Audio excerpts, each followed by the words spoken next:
Welcome to the Balance Sheet Solutions Training for Board Member Series, Session Number 2, Net Interest Income and Net Income. This session will discuss the two income metrics generated by the ALM reports, how income can be impacted by a change in rates, and how the ALM reports can alert the credit union to risks to their income levels. As we discussed in the first board training session, every credit union takes in liabilities in the form of deposits and creates assets, such as loans or investments. Asset liability management looks at how interest rates could affect the impact of the assets and liabilities on the books of a credit union and tries to prepare them for any potential problems. Does a change in interest rates have a negative or positive impact on the income of a credit union? This will vary for every institution, but the ALM reports can help the credit union project how they would perform in various rate environments and warn them of any risks to their profits if interest rates changed. Income for the credit union is generated by the asset side of the balance sheet, including loans, investments, or cash on deposit earning interest. As we discussed in the first session, a credit union could easily increase their income by offering longer-term loans or purchasing longer-term investments, which would offer a higher yield and therefore more income. However, these longer-term assets pose a greater risk to the value of the credit union if interest rates were to move higher. On the flip side, if the credit union chose to keep their assets short, this would prevent a loss of credit union value, but not offer much of a return to the credit union. Therefore, each institution needs to strike the right balance of shorter and longer term assets. For an example, let's compare two bonds. First, this is the total return analysis for a 5-year non-callable agency bond with a current yield of 3.05%.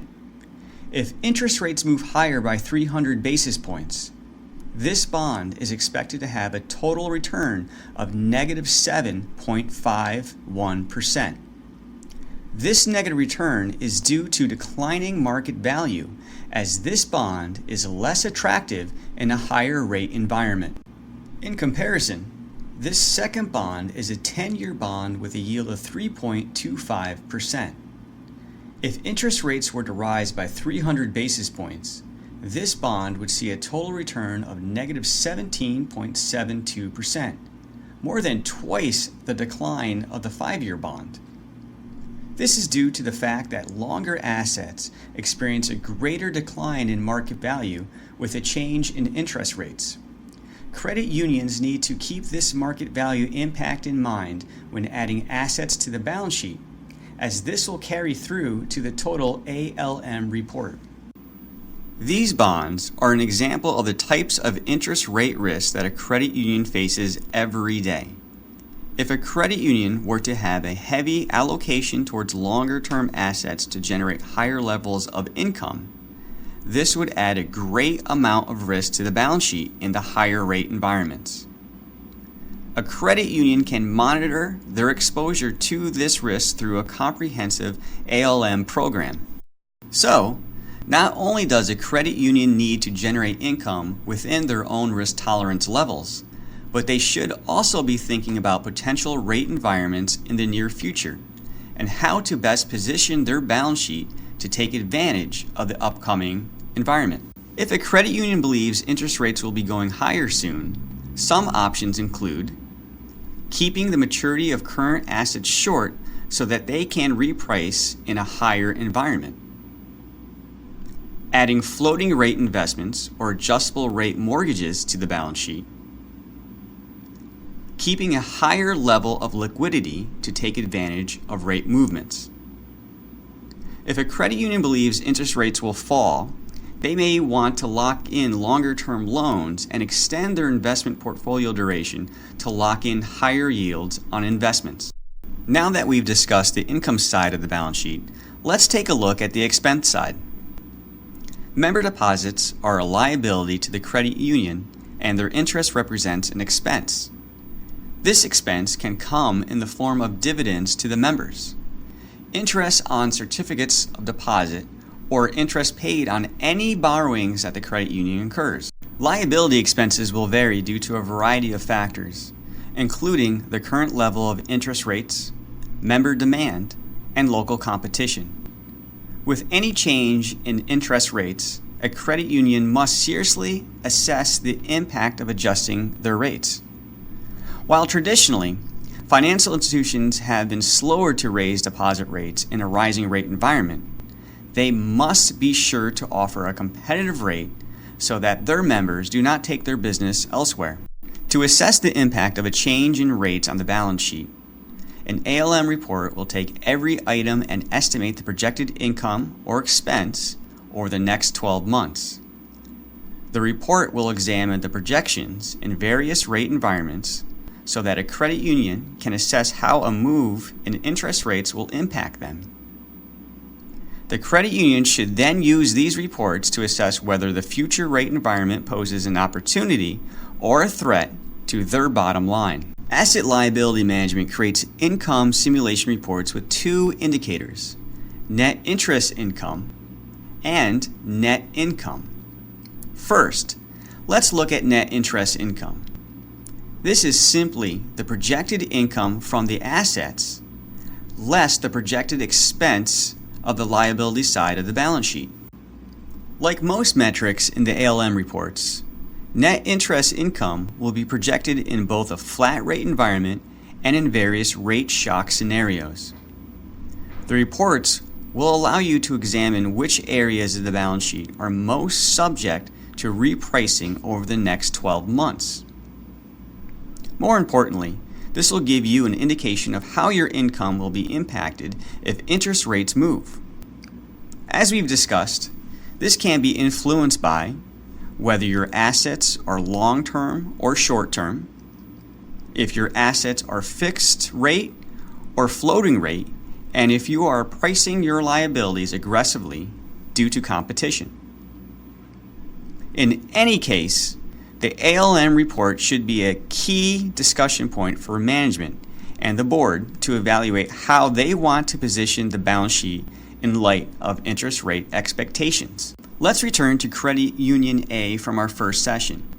As you may remember, this credit union chose to issue longer-term loans and purchase longer-term investments to boost yield, despite the potential interest rate risk. As you can see here by the results, the credit union actually sees a drop in their projected net interest income in the higher rate environments. This is due to the fact that many of their assets are tied up and cannot be reinvested at new higher rates, while they now have to pay a higher dividend rate to their members. This net impact is a decline in net interest income. Credit Union B chose to keep their assets short, which would allow them to take advantage of a higher move in interest rates. As we can see in their ALM results, the credit union is projected to see a nice pickup in income if rates move higher. This is all due to the positioning of their balance sheet. Any credit union's preference on their ALM mix will be reflected in the risk-return results on their modeling reports. Credit Union A chose to lock in higher-yielding assets, keeping liquidity low. This will result in little upside potential if rates move higher. In contrast, Credit Union B maintained a high liquidity level and will see an increase in their income if rates move higher. If rates move higher is the key concept here. A credit union will want to position themselves to take advantage of a future rate environment, but a move in rates is not always easy to predict. Therefore, many credit unions focus on taking advantage of the current rate environment that they are already in, yet prepare themselves for any change that may occur. ALM reports will help them assess what potential risks or opportunities lie ahead if interest rates move. Net income is the other key metric that is produced by ALM reports. Net income is simply the projected net interest income less any fixed expenses or revenues that the credit union expects over the next 12 months. The focus on this metric is to generate a more accurate picture of the bottom line revenue. One of the more difficult tasks for a credit union is to estimate expenses or non-interest income for the next 12 months. These figures can come from various sources.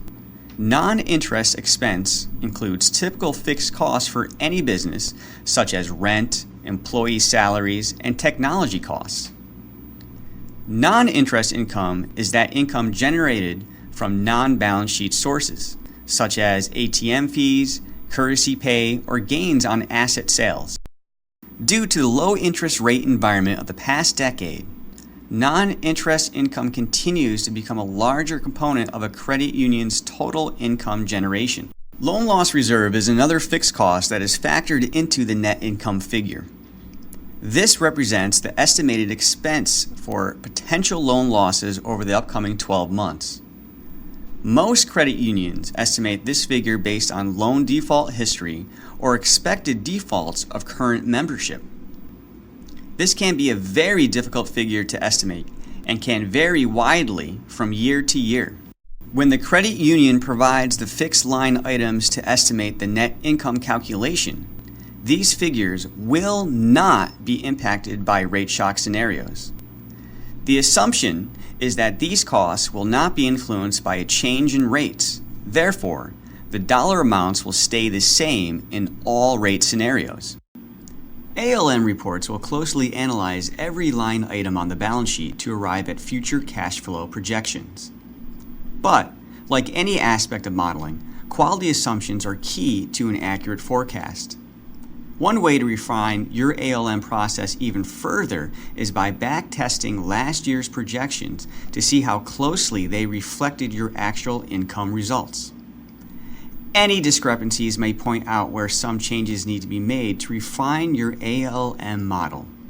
Like any business, credit unions want to generate enough positive income to reward employees, grow towards the future, and give back to members. As we have seen, the credit union needs to decide how to position their balance sheet in order to generate income in the current and potential changing interest rate environment. The ALM process will help to guide credit unions focusing on potential risks or opportunities in various environments. Our next board training session will examine the risk side of the balance sheet, net economic value.